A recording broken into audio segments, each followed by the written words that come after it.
Hi, my name is Paula Lopez, and today I'm going to be answering a few interview questions as if I was in the interview setting. So here we go. The first question is, have you motivated yourself to complete an assignment or task that you did not want to do? Now, this is a really good question, and yes, of course. I've been working as a caregiver for the elderly since I was 18. So for the past 3 years, I'm an at-home one, so I get called to home facilities, any independent living, assisted living, but I'm a personal one, so I help people one-on-one. Of course, there's always been situations where maybe you don't want to do something, and a specific situation that I can think of is just last week. I'm a head caregiver, so I train new oncoming caregivers every now and then with clients that I work with on a regular basis. Basically, in this situation, I had trained a new girl. She was set to go for her first shift, and for one reason or the other, she didn't show up. And that happens. People can promise to be there, promise to do their part, and they just don't show. So because of that, I got a call on my day off that, hey, your person did not show up. Either you can come and try to train someone over the phone, or like a fill-in, or you can come in and fill in the shift yourself. Now, of course, nobody ideally wants to be called in on their day off. I was given a situation where I could come in, or I could try to do this complicated thing where I get a fill-in and I try to train them over the phone. In that situation, which the situation has happened before, I just decided that I am going to come in and I'm going to complete my tasks and get stuff done, because I have the best interest of my client, obviously.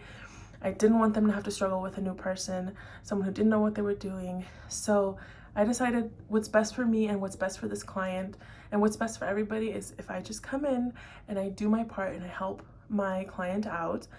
And again, that's a situation that is not ideal. Not everybody wants to do this. Someone in my position could have easily just brushed it off and said, well, hand it to the next person because it's not going to be me. But I like to think that I have a little bit more responsibility than that, and I have a little bit more initiative than that. And I decided that, hey, in these hard situations, I can just step up and help out who I need to help out and make things easier for everybody. So I think that was a pretty good example of when maybe I didn't want to do something, but I still did it for the greater good. Another question is, describe a time that you had conflicting demands on your time and how I prioritized.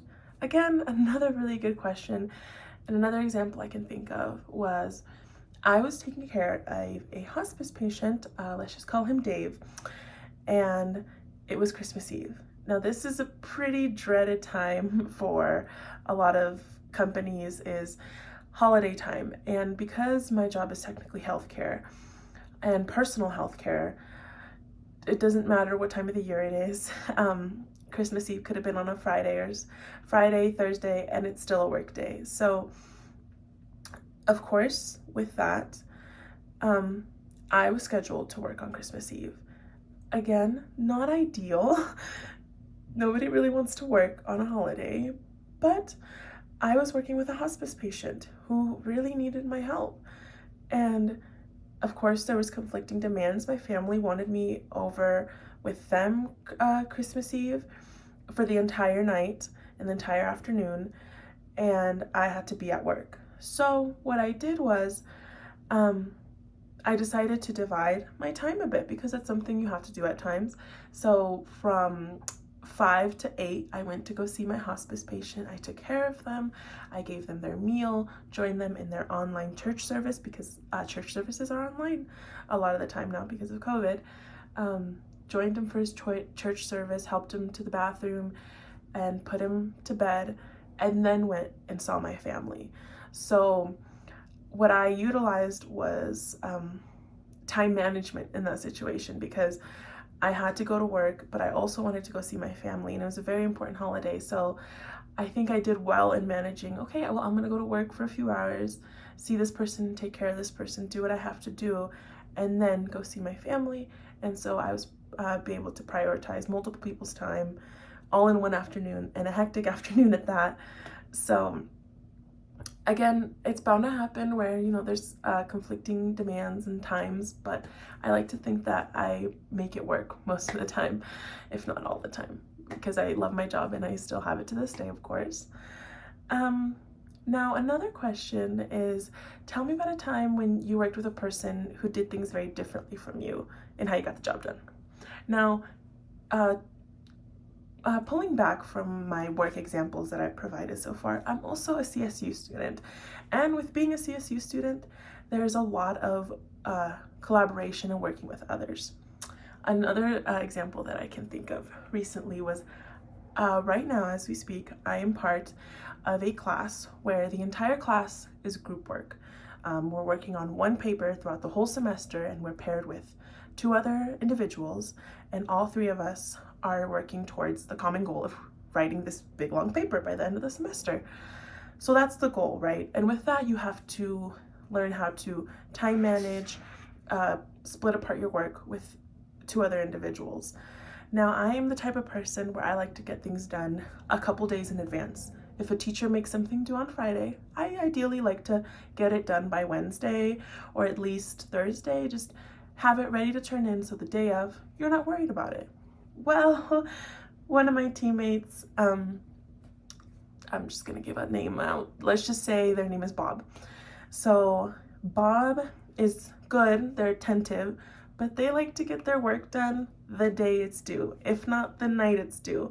So the first night that we had an assignment due, it was very difficult because we were dealing with somebody that I like to get things done early, they like to get things done late, and it created a lot of frustration and a lot of lack of trust. Can I trust you to do this?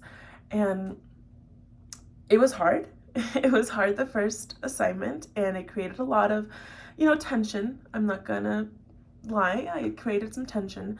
So in that situation, there was 2 options. I could have easily gone to my professor and expressed why I didn't enjoy working with this person and why I'd rather not work with this person. So maybe change teams or have him switch to another team since it was early on in the semester.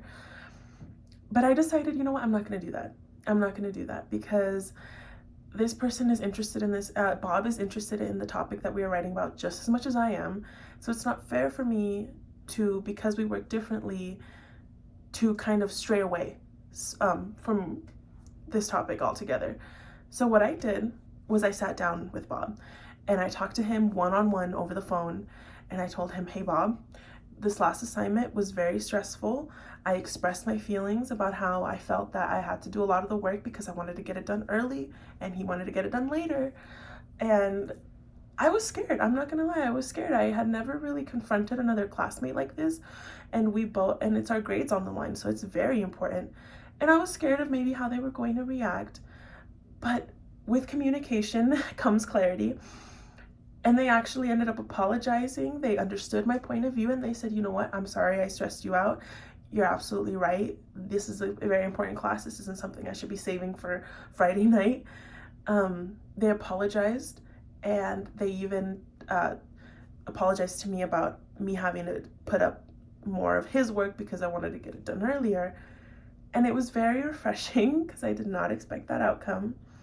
So it went from being, I was having a lot of trouble working with this person, to sitting down, communicating, and then actually it resulted in something great where now we have a system where we look at the assignment early on in the week, middle of the week, we all start compiling our work together. So by the day before or the morning of, all our work is completed and ready to go, and the last 2 or 3 assignments have gone very smoothly. There has been no worry of it being late or having penalties. And now I'm very excited to work with them for the rest of the semester because I know I can trust them and I can go to them whenever I need to and whenever I have concerns. So we're getting the work done. It was a little bit rough in the beginning because we work differently, but at the end, I think through communication, it all worked out.